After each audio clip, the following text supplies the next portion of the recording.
Hi hello ವೀಕ್ಷಕರೇ, ನಾವಿವತ್ತು ಹೋಗ್ತಿದ್ದೀವಿ ಹಿಮವದ್ ಗೋಪಾಲಸ್ವಾಮಿ ಬೆಟ್ಟ. ಹಿಮವದ್ ಗೋಪಾಲಸ್ವಾಮಿ ಬೆಟ್ಟ ತುಂಬಾ ನೋಡೋಕ್ಕೆ ಚೆನ್ನಾಗಿರುತ್ತೆ.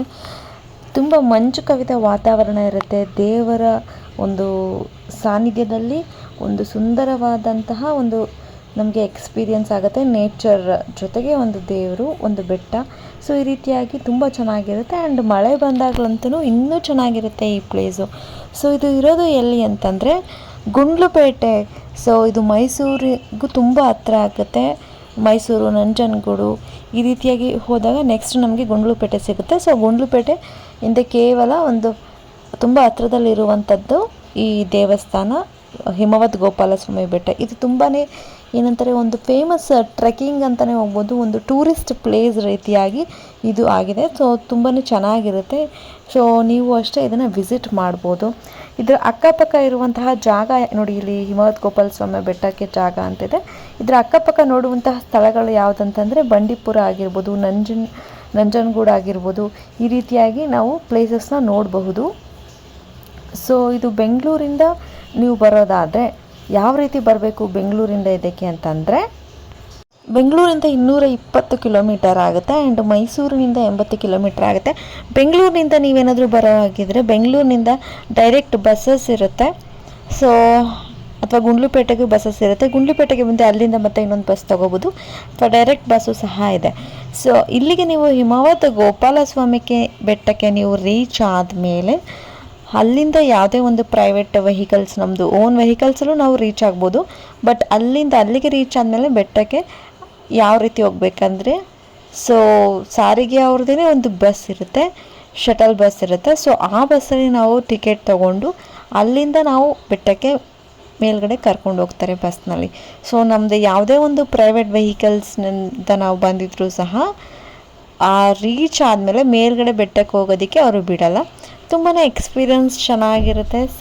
ಬಿಸಿಲಲ್ಲಿ ಹೋಗೋದಕ್ಕಿಂತನೂ ಈ ರೀತಿ ಒಂದು ಮೋಡ ಕವಿದ ವಾತಾವರಣ ಅಥವಾ ಮಳೆ ಟೈಮಲ್ಲಿ ಹೋದರೆ ತುಂಬಾ ಚೆನ್ನಾಗಿರುತ್ತೆ. ನೀವೇ ನೋಡ್ತಾ ಇದ್ದೀರಲ್ಲ, ಇದು ರೋಡ್ ಇದು.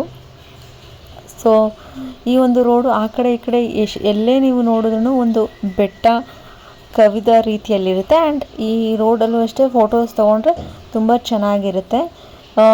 ಆಲ್ಮೋಸ್ಟ್ ನಿಮಗೆ ಇಲ್ಲಿಂದನೇ ಕಾಣಿಸೋದಕ್ಕೆ ಶುರು ಆಗಿಬಿಡುತ್ತೆ. ನೋಡ್ತಾ ಇದ್ರಲ್ಲ ಹಿಮವದ್ ಗೋಪಾಲಸ್ವಾಮಿ ಬೆಟ್ಟ ಯಾವ ರೀತಿ ಕಾಣಿಸ್ತಿದೆ ಅಂತ. ಎಷ್ಟೊಂದು ಜನ ರೋಡಲ್ಲಿ ಈ ರೀತಿ ನಿಂತ್ಕೊಂಡು ಫೋಟೋಸ್ ಸಹ ತಗೊಳ್ತಾ ಇರ್ತಾರೆ. ಆ್ಯಂಡ್ ಇನ್ನೊಂದು ಏನಪ್ಪ ಅಂತಂದರೆ, ಆನ್ ದ ವೇ ಇಲ್ಲಿ ಹೋಗ್ತಾ ಇಲ್ಲಿ ಸನ್ಫ್ಲವರ್ಸ್ ಸಹ ಇರುತ್ತೆ, ಅದನ್ನು ತೋರಿಸ್ತೀವಿ. ಅಲ್ಲೂ ಸಹ ಫೋಟೋಶೂಟ್ಸ್ಗೆ ತುಂಬಾ ಫೇಮಸ್ ಆದಂಥದ್ದು. ನೆಕ್ಸ್ಟ್ ಏನಂತಂದರೆ, ಮೈಸೂರಿಂದ ಕೇವಲ 80 ಕಿಲೋಮೀಟರ್ ಆಗಿರೋದ್ರಿಂದ ಮೈಸೂರಿಂದನೂ ಸಹ ನಿಮಗೆ ಬಸ್ಸಸ್ ಇರುತ್ತೆ.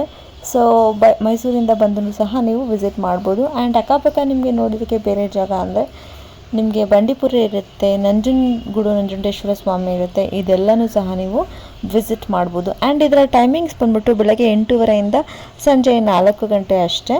ಅದಾದಮೇಲೆ ನೀವು ಬಂದರೆ ಇಲ್ಲಿ ಅಷ್ಟೊಂದು ನೋಡೋದಕ್ಕಾಗಲ್ಲ, ಕ್ಲೋಸ್ ಆಗಿದೆ. ಈಗ ಆಲ್ಮೋಸ್ಟ್ ಈ ಲೊಕೇಶನ್ ರೀಚ್ ಆಗಿದ್ದೀವಿ. ನೀವೇ ನೋಡ್ತಿದ್ದೀರಾ ತುಂಬ ಜನ.